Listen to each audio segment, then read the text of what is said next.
ವಸಂತ ಪಂಚಮಿಯನ್ನು ಪ್ರತಿ ವರ್ಷ ಮಾಘ ಮಾಸದ 5ನೇ ದಿನದಂದು ಆಚರಿಸಲಾಗುತ್ತದೆ. ಇದನ್ನು ವಸಂತ ಋತುವಿನ ಆರಂಭವಾಗಿ ಆಚರಿಸಲಾಗುತ್ತದೆ. ವಸಂತ ಋತುವನ್ನು ಎಲ್ಲಾ ಋತುಗಳ ರಾಜ ಎಂದು ಕರೆಯಲಾಗುತ್ತದೆ. ಅದರಿಂದ ವಸಂತ ಋತುವಿನ ಪ್ರಾರಂಭಿಸುವ ಮೊದಲು ವಸಂತ ಪಂಚಮಿ ಹಬ್ಬವು 40 ದಿನಗಳ ಮುಂಚಿತವಾಗಿ ಪ್ರಾರಂಭವಾಗುತ್ತದೆ. ಈ ಹಬ್ಬವನ್ನು ವಿಶೇಷವಾಗಿ ಹಿಂದೂಗಳು ಆಚರಿಸುತ್ತಾರೆ. ದಕ್ಷಿಣ ರಾಜ್ಯಗಳಲ್ಲಿ ಈ ದಿನವನ್ನು ಶ್ರೀ ಪಂಚಮಿ ಎಂದು ಕರೆಯಲಾಗುತ್ತದೆ. ವಸಂತ ಪಂಚಮಿಯು ಪ್ರದೇಶವನ್ನು ಅವಲಂಬಿಸಿ ಜನರು ವಿವಿಧ ರೀತಿಯಲ್ಲಿ ಆಚರಿಸುವ ಹಬ್ಬವಾಗಿದೆ. ವಸಂತ ಪಂಚಮಿ ಮತ್ತು ಸರಸ್ವತಿ ಪೂಜೆ ಪ್ರಕೃತಿ ಮತ್ತು ಜ್ಞಾನದ ಆಗಮನಕ್ಕಾಗಿ ಆಚರಿಸಲಾಗುವ ಹಬ್ಬಗಳಾಗಿವೆ. ವಸಂತ ಪಂಚಮಿ ವಸಂತ ಋತುವಿನ ಆಗಮನವನ್ನು ಸೂಚಿಸುವ ಹಿಂದೂ ಹಬ್ಬವಾಗಿದೆ.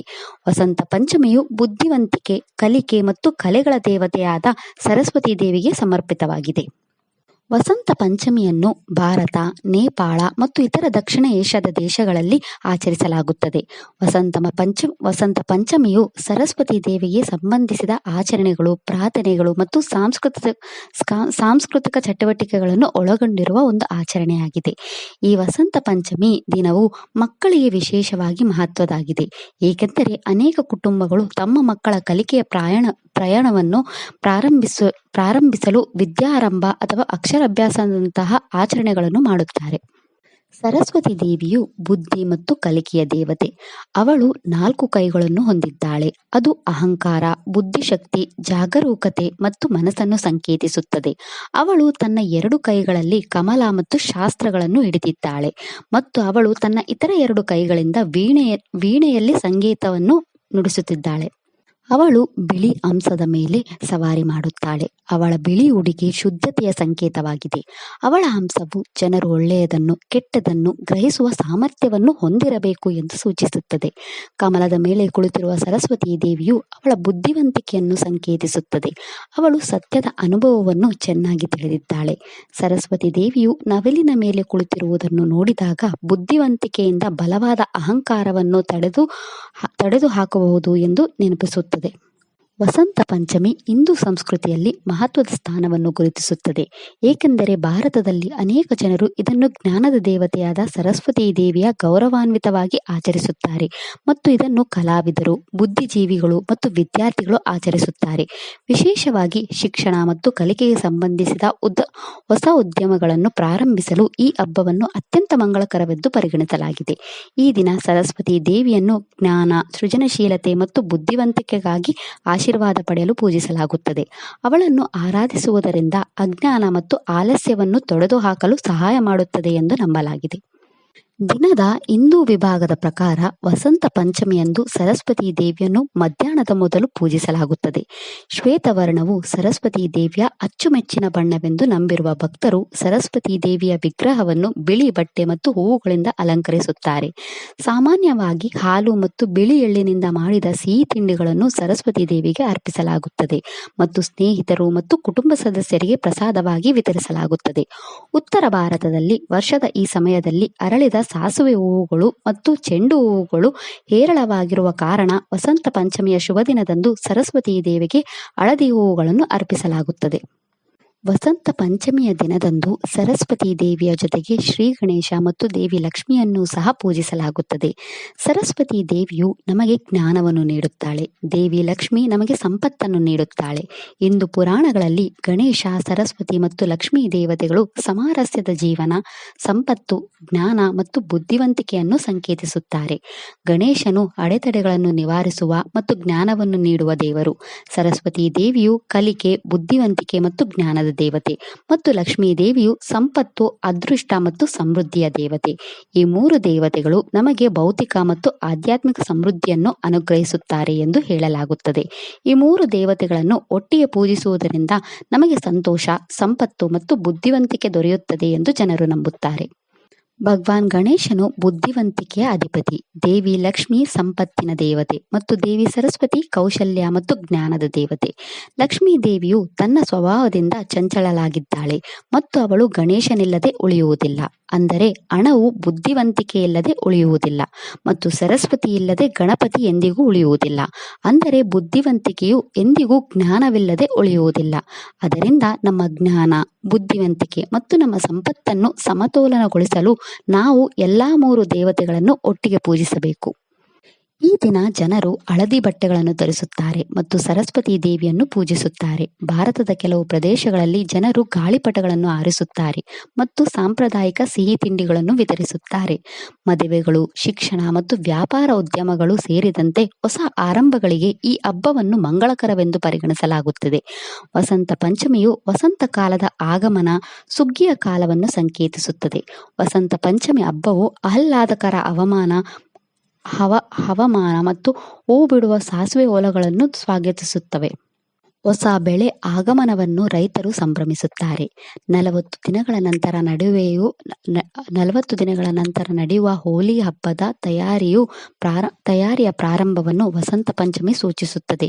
ಪಂಚಮಿಯಂದು ವಸಂತ ಉತ್ಸವವನ್ನು ವಸಂತ ಕಾಲದ 40 ದಿನಗಳ ಮೊದಲು ಆಚರಿಸಲಾಗುತ್ತದೆ, ಏಕೆಂದರೆ ಯಾವುದೇ ಋತುವಿನ ಸಂಕ್ರಮಣ ಅವಧಿಯು 40 ದಿನಗಳ ನಂತರ ಋತುವು ಪೂರ್ಣವಾಗಿ ಅರಳುತ್ತದೆ. ವಸಂತ ಪಂಚಮಿಯನ್ನು ಸರಸ್ವತಿ ಜಯಂತಿ ಎಂದು ಕರೆಯುತ್ತಾರೆ. ಇದು ಸರಸ್ವತಿ ದೇವಿಯ ಜನ್ಮ ವಾರ್ಷಿಕೋತ್ಸವ ಎಂದು ನಂಬಲಾಗಿದೆ. ಇನ್ನೊಂದು ಕಥೆಯು, ಈ ಪ್ರಪಂಚದ ಸೃಷ್ಟಿಕರ್ತನಾದ ಬ್ರಹ್ಮನು ಜಗತ್ತಿಗೆ ಜ್ಞಾನ ಮತ್ತು ಬೆಳಕನ್ನು ತರಲು ಈ ದಿನದಂದು ಸರಸ್ವತಿ ದೇವಿಯನ್ನು ಸೃಷ್ಟಿಸಿದನು ಎಂದು ಹೇಳಲಾಗುತ್ತದೆ.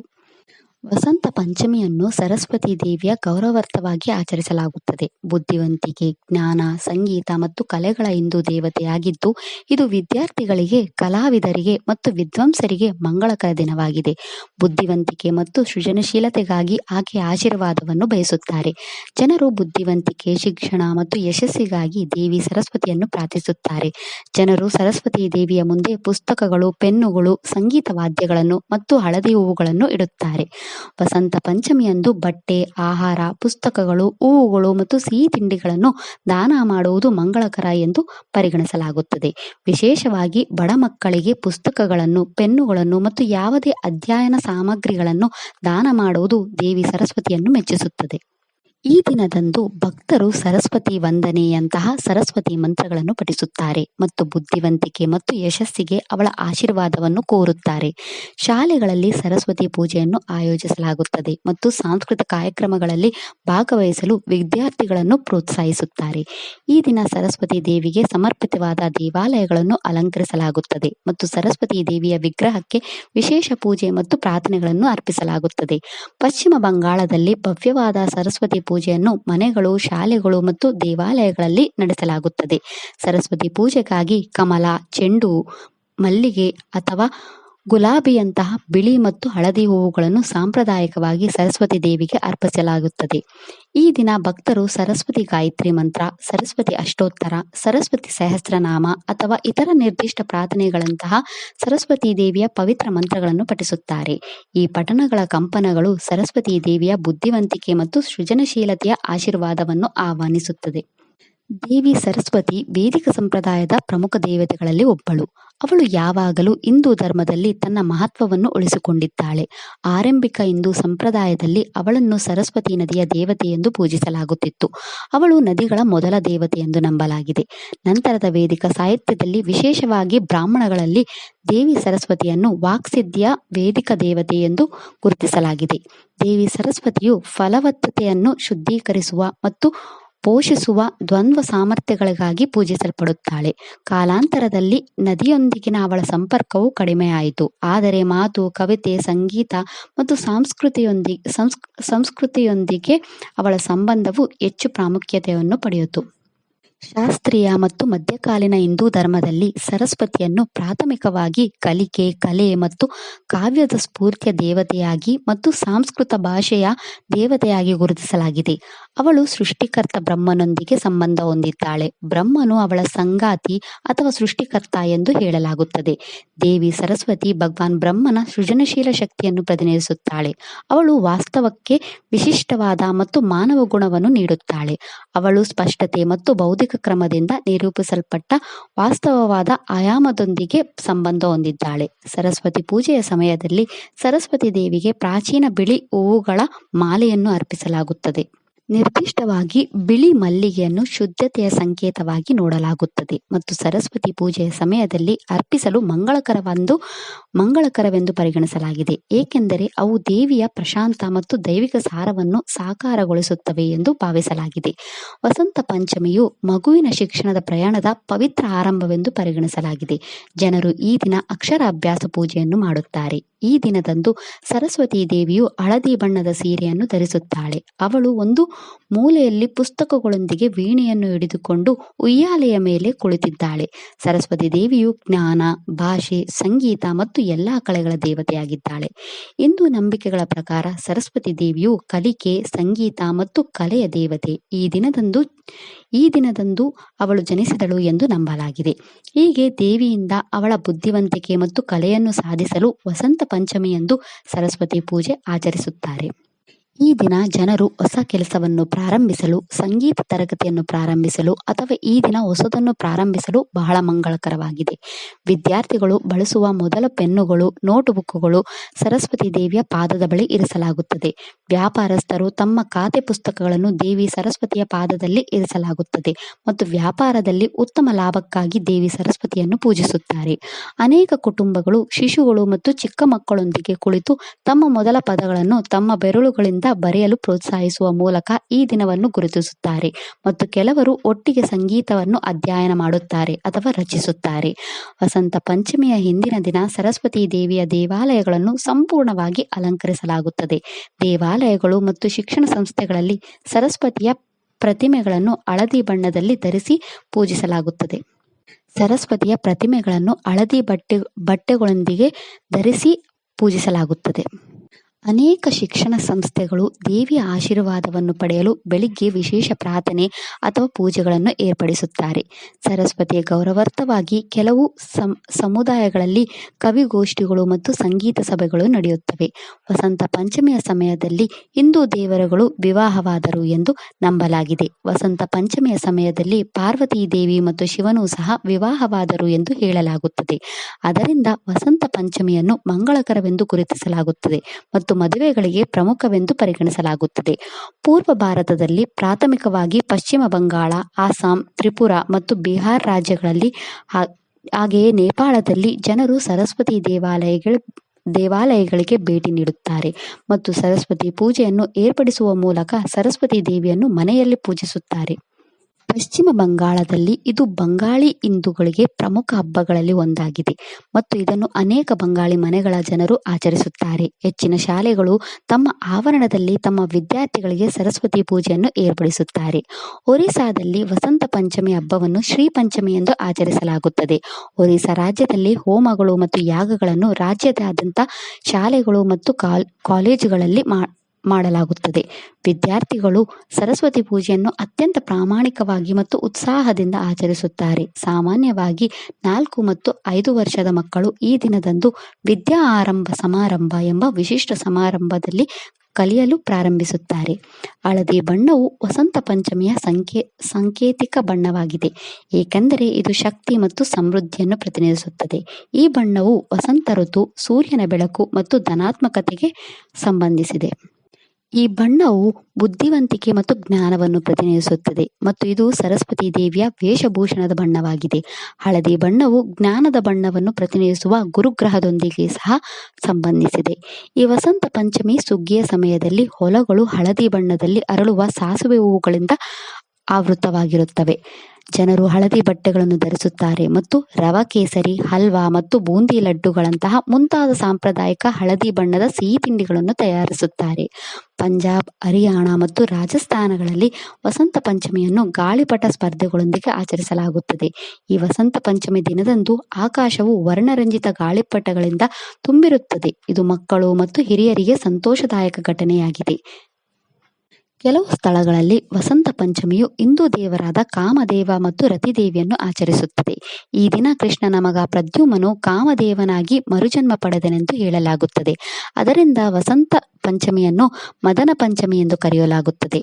ಪ್ರದ್ಯುಮ್ನನು ರುಕ್ಮಿಣಿ ಮತ್ತು ಕೃಷ್ಣನ ಮಗನಾಗಿದ್ದು, ಈ ದಿನ ಕಾಮದೇವನು ಭೂಮಿಯ ಉತ್ಸಾಹವನ್ನು ಜಾಗೃತಗೊಳಿಸುತ್ತಾನೆ ಮತ್ತು ಹೀಗಾಗಿ ಜಗತ್ತು ಹೊಸದನ್ನು ಅರಳಿಸುತ್ತಾನೆ ಎಂದು ಹೇಳಲಾಗುತ್ತದೆ. ವಸಂತ ಪಂಚಮಿಯು ಎಲ್ಲಾ ಋಷಿಗಳು ಕಾಮದೇವನನ್ನು ಯೋಗದ ಧ್ಯಾನದಿಂದ ಎಬ್ಬಿಸಲು ಕೇಳಿಕೊಂಡ ದಿನವಾಗಿದೆ. ವಸಂತ ಪಂಚಮಿಯು ಎಲ್ಲಾ ಋಷಿಗಳು ಕಾಮದೇವನನ್ನು ಶಿವನ ಯೋಗದ ಧ್ಯಾನದಿಂದ ಎಬ್ಬಿಸಲು ಕೇಳಿಕೊಂಡ ದಿನವಾಗಿದೆ. ಶಿವನನ್ನು ಪತಿಯಾಗಿ ಪಡೆಯಲು ದೇವಿ ಪಾರ್ವತಿಯು ಕಠಿಣ ತಪಸ್ಸು ಮಾಡಿದಳು.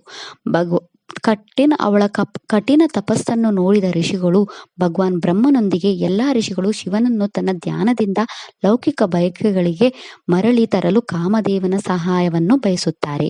ಕಾಮದೇವನು ಒಪ್ಪುತ್ತಾನೆ ಮತ್ತು ಪಾರ್ವತಿ ದೇವಿಯತ್ತ ಗಮನ ಹರಿಸಲು ಶಿವನನ್ನು ಪ್ರಚೋದಿಸಲು ಕಬ್ಬಿನ ಸ್ವರ್ಗೀಯ ಬಿಲ್ಲಿನಿಂದ ಶಿವನಿಗೆ ಹೂವುಗಳು ಮತ್ತು ಜೇನುನೊಣಗಳಿಂದ ಮಾಡಿದ ಬಾಣಗಳನ್ನು ಹೊಡೆಯುತ್ತಾನೆ. ಭಗವಾನ್ ಶಿವನು ತನ್ನ ಧ್ಯಾನದಿಂದ ಎಚ್ಚರಗೊಳ್ಳುತ್ತಾನೆ.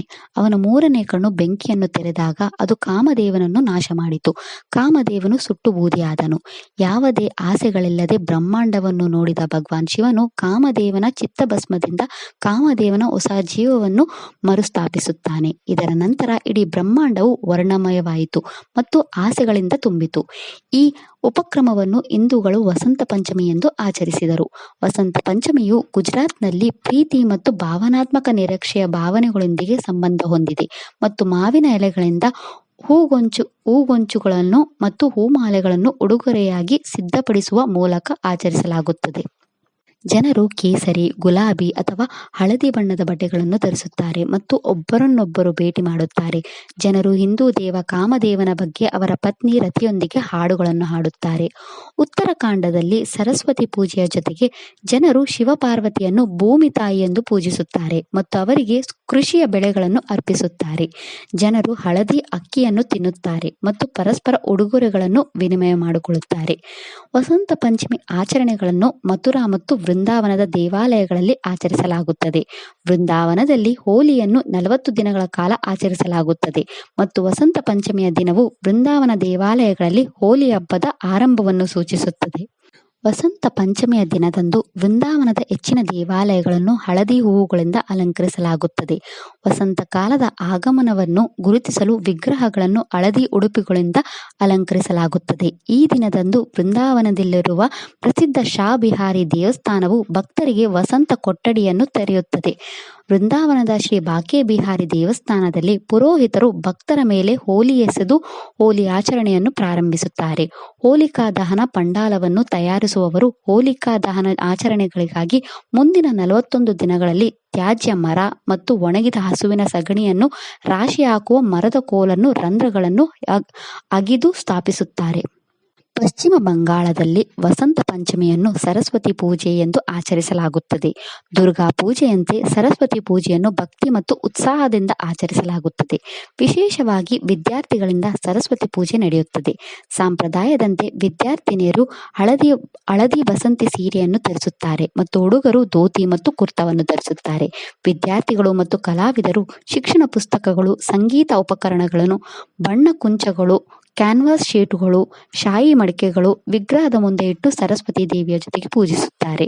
ಪಶ್ಚಿಮ ಬಂಗಾಳದಲ್ಲಿ ಸರಸ್ವತಿ ಪೂಜೆಯನ್ನು ಸಮುದಾಯದ ಹಬ್ಬವಾಗಿಯೂ ಆಚರಿಸಲಾಗುತ್ತದೆ.